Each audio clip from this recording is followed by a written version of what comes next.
target winner circle, buddy. Scott Dixon win in Miami, 22 years old. Good job, everybody. That was great. We did it. Since joining Chip Ganassi Racing 11 years ago, nobody has more IndyCar wins than Scott Dixon. Yes, we've won a lot of races, and you know, a lot of that credit to the team. You know, it's a first-class team. Racing has been Scott's passion ever since he first jumped into a go-kart at age 7. There's lots of dreams like everybody has, so I just want to go faster and meet new people in racing. This weekend, the IndyCar Series returns to Texas, one of Scott's favorite stops on the circuit. There's nothing like Texas, you know, high bank, fast oval. We've won there, we've crashed there, we've had a few podium results, and you know, there's another race where you get out of the car and you get to shoot some guns. That's pretty cool. It's Scott Dixon on IndyCar 36.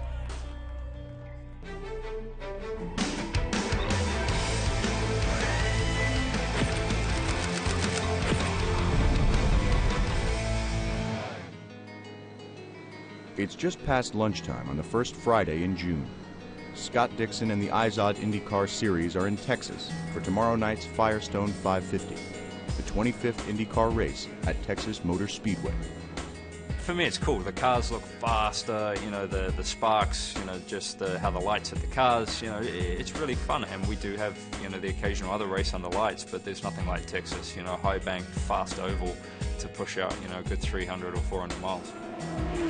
Scott Dixon spinning in turn number 4, going to make contact with the outside wall. Dixon led 133 laps here last year before crashing near the end of the race. He had the car that was the class of the field this evening, but to finish first, you must finish, and for Scott Dixon, it didn't happen here this evening. The two-time IndyCar champion comes into the weekend 4th in the points race, just 20 markers out of the lead. He and Helio Castroneves are the only drivers to complete every lap this season. Longtime IndyCar partner Firestone has again provided a soft tire compound here in Texas. Like last year, the tire will degrade quicker and make the car harder to drive. Radio check. Tempo. Spotter check. Copy. You may be able to run flat out with your foot to the floor for the first 5-10 laps, but once you get to the 15 or 20 lap mark, you're going to start shifting and you're going to have to baby that thing around here a little bit. They finished the first practice 9th quick, but speed isn't Scott's concern. How many laps are we in there? 36. Almost just done. Yeah. Oh, you're just getting into the really bad part. In practice, you can just stop, come in and change something. You know, in the race, you can't do that. So, you know, how the tires go off when you're doing, you know, 40, 50 laps consecutive, they're a lot different to doing 5, coming in, changing something and doing it, so on. But we're also over 200 pounds less downforce from last year. So, you know, I think that shocked a lot of people as well. You know, IndyCar seem to think it's the same amount of downforce, but you know, I don't think it's anywhere near. It's 3:30 and time for qualifying. The drivers will start tomorrow night's race based on their 2-lap average around the 1.5-mile oval. An interested observer is Scott's wife, Emma. You did well here last year, kind of, until the end. I love it. Like, I love racing, I love IndyCar, I love being here. It's always exciting, you know, just supporting Scott and actually, you know, just enjoying the racing. I would like to think she knows a lot about racing, but, you know, when I try and explain sometimes why I was slow, you know, she doesn't seem to care. She's just like, go faster then. I think it's the competitor in me. Yeah, I'm quite mean. I'm like, go faster, please. She knows a little bit, just enough to get her in trouble. But yeah, no, I love her passion and you know, the wanting me to win more than anybody did.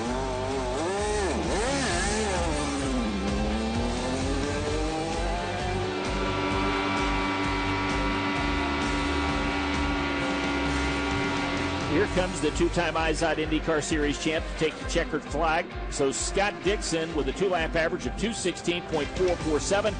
A fuel limiter problem cost Scott some speed and dropped him to 11th. Silly mistake, I think, cost us a good six or more spots. So obviously the team car with Dario was 5th and we're like 11th. So a bit frustrating, but that's the way it goes. And obviously the race is the one that counts. So you know, we'll keep working on that. Qualifying is over, but the crew stays hard at work. getting ready for the evening practice, the one chance teams have to test in tomorrow night's race conditions. Managing Director Mike Hull has been Scott's strategist for nearly all of his 11 years with the team. He's seen a steady maturation in the 32-year-old. Tell us about this combination. If you want to try something different, let us know. Still struggling, apex out this steer. A little quick in to 3. We have something for you. The experience that he has now benefits all of us in a greater fashion because he still has the same amount of ability. It's like taking concrete blocks and putting them one on top of the other. We're to the second story now. We got a lot of stories to go. He's getting better and better and better and better. I don't think Scott Dixon's a low-key guy at all. I think he's exactly the opposite. He's well amped up, and it's great to pour water on him. A lot of f***ing understeer now, man. Scott finishes the final practice fourth quick. His speed has improved, but tire wear is still a concern. The degrading tires, it just depends, I think on how you can preserve them, even if it's 1 or 2, 3% better than somebody else. The problem is now once you start lifting, you get way better fuel mileage, so you can actually run a lot longer as well. But the tires just don't want to do it. So, you want to burn the fuel, but the fuel just isn't being burned because you're lifting a lot. Do you want me to plate you something up? No, I'll be right. I'll come over. Yeah. Okay, But you guys can eat it. No, we'll wait for you, and then we'll all eat together. As the day ends, Scott retreats to his bus for the night. The race is now less than 24 hours away. INDYCAR 36 is brought to you by Firestone. Whatever you drive, drive a Firestone.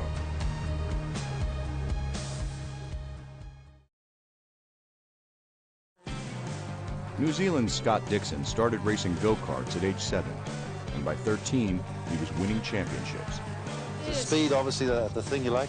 Yeah, high speeds, more buzz, and it's good to race against the other guys. He won the Indy Lights Championship at age 20 and drove to victory lane in just his 3rd kart race back in 2001. Doesn't look like it's going to happen for Breck, but it will happen for Scott Dixon. The rookie becomes the 46th driver to win in kart. After his team lost funding, Scott jumped to Target Chip Ganassi Racing midway through the 2002 season and has been with the team ever since. To drive for one of the best in the business with Chip Ganassi was definitely daunting. We sort of negotiated, and I will say he got me at a great rate. For me, it didn't matter. It was still a young kid from New Zealand coming into one of the best teams in racing, especially in America, but even in the world. We got him. I wouldn't call him cheap. I would just say it was less expensive than most. He was very, very impressive at an early age with his maturity about driving the car. He's been the face of Target Chip Ganassi Racing for over a decade now, sharing the spotlight with 7 different teammates. It doesn't matter who we bring in, he gives and he gets. And that's a nice thing. I mean, because, it's a lot of times with teammates, it's one way for a while, until you get the team to where you want to be. And Scott has shown he's able to, to get and to give. You don't have to be friends to be good teammates, but I think when you can be, it really helps. And we push each other really hard, but at the same time, there's a definite respect in the way we race each other, and I think that has actually increased the longer we've been teammates. Dix is really kind of quiet, away from in front of the camera. He's a funny person, and he likes to be quiet and under the radar and just let his driving do the talking, but he is as funny a guy as you're going to meet. What he does is brings the total package to the sport. He obviously developed the skills early on in his career of what it takes to be a front-running IndyCar driver. After that, he developed his off-track skills, and he became a family man all about the same time. And, it's kind of a nice package. It's all come together, and I think he's the total package. Scott and Emma have been married for 5 years now and have 2 beautiful girls in Poppy and Tilly. I used to go wakeboarding all the time, do triathlons, had my own little private plane I'd fly around. I don't have any of that now. I just want to get home, spend time with the kids, the dogs. and just hang out. But you know, there's nothing better than you know, obviously when you have a crappy day and to walk through the door and to see your kids and, you know, Poppy asking, you know, did you bring home a trophy? And it's changed my life, and I wouldn't change it for a thing. His 29 IndyCar wins are 10th all-time, and the most since 2002. It's cool to look back on the 28, 29 or whatever wins that we've had with the team. But we want to win more, man. We'd love to win the same amount again. Race day. But it's a lonely track with the race still nearly 10 hours away. So Scott and Emma head to breakfast with some friends from England. I was going to ask you, what's the Texas toast? It's just a thicker bread. Right. Yeah. You have your regular bread, and then it's just a thicker bread. Could I please get a hot tea? Do you have English breakfast? Sorry? Do you have an English breakfast? Tea? Oh, yay. Yeah, I'll take one of those, please. Thank you. Do you have to go for your traditional race day pancakes, even though I'm not cooking them? Yeah, I think I'll do pancakes, eggs, egg, See, look. See it? You can't see that. I cannot see it. Can you see it? What am I looking for? It's got pigs on my top of secret.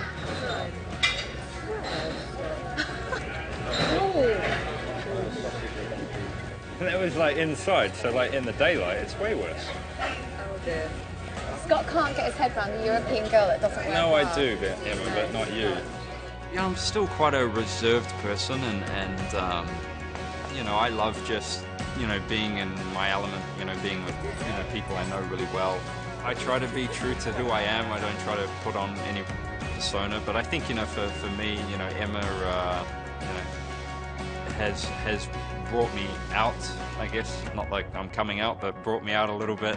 Where are you guys going to watch from? Are you going to watch in the pits, or? I think I'm going to watch a little bit from the pits and go up to the stand, because you can see everything there.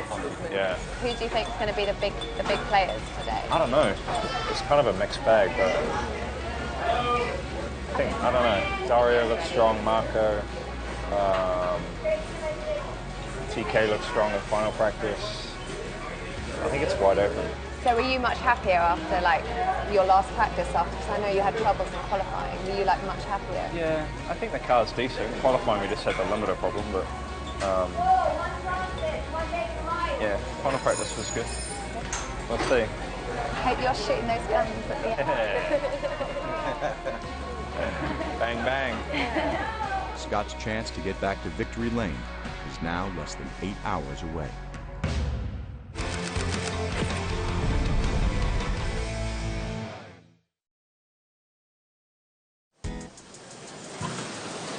It's just before 3 o'clock, nearly 5 hours before the race, and the Target crew is already hard at work getting ready for tonight.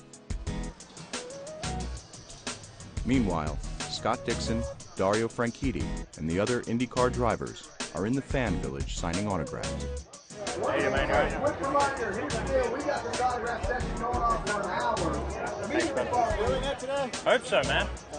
I'll let you know after the race. A couple hours, get some good luck, and we'll see you in victory lane, man. Thanks, Scott. Good luck. Thanks, man. Appreciate it. With the green flag now just 2 hours away, fans begin to arrive, while Scott and Dario sit down for their final engineering meeting. So 228 lap race, which is relatively long on a 1.5 mile oval. Both cars, 9 and 10, have got 7 sets of stickers.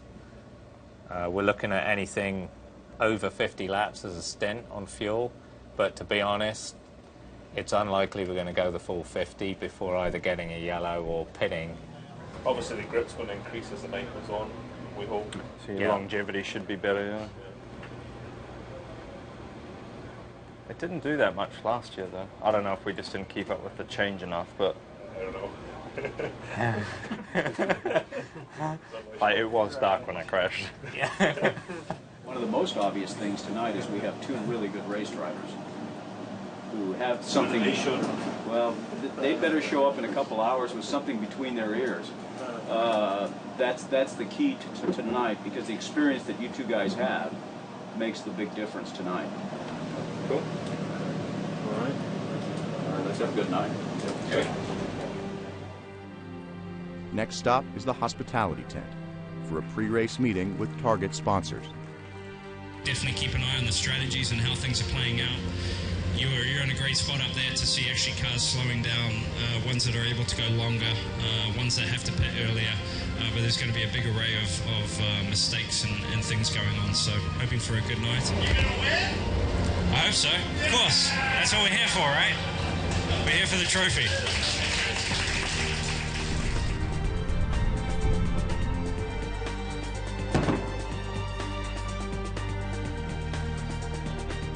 We've had 6 winners, 7 different races, and I think the same thing's going to happen here. The target Chip Ganassi Racing Honda number 9, Scott Dixon. When he came at first, he was very shy, and you ask him a question, he give you give you a yes or no answer. And I think now, he doesn't mind talking about racing.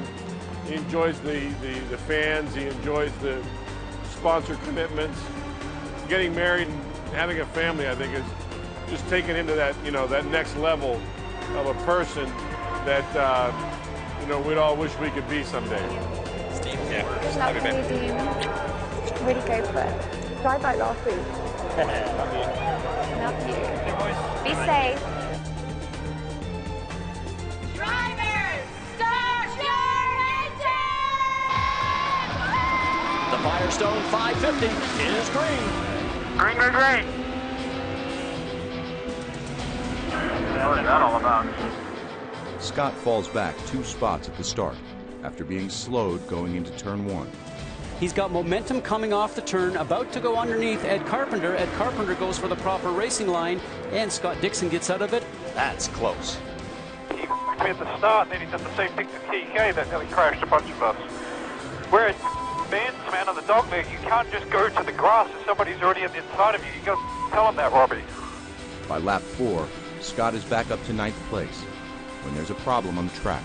Full yellow, yellow, yellow. We've got a problem in the back straight. It's a car on fire. It's the car of Pippa Man. What do you guys think up pitting? We're going to follow the leaders. Leaders are running 213. They'll probably stay out. We'll stay on the racetrack. Scott Dixon has moved up to 9th place, but there's a long way to go. Still over 200 laps and 300 miles to the finish line.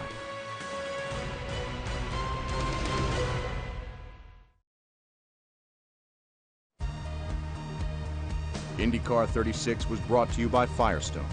Whatever you drive, drive a Firestone. After starting 11th, Scott Dixon has moved up to 7th place, but tire wear is starting to show. Starting to get bad. Starting to get bad. Starting to get bad. Copy. Scott's speed has slowed considerably, and he's getting passed by teams that have already stopped for new tires. Gearbox. Looking outside, by himself. He's on tires, that guy. Yes. Clear. Let's come. Marco's setting up.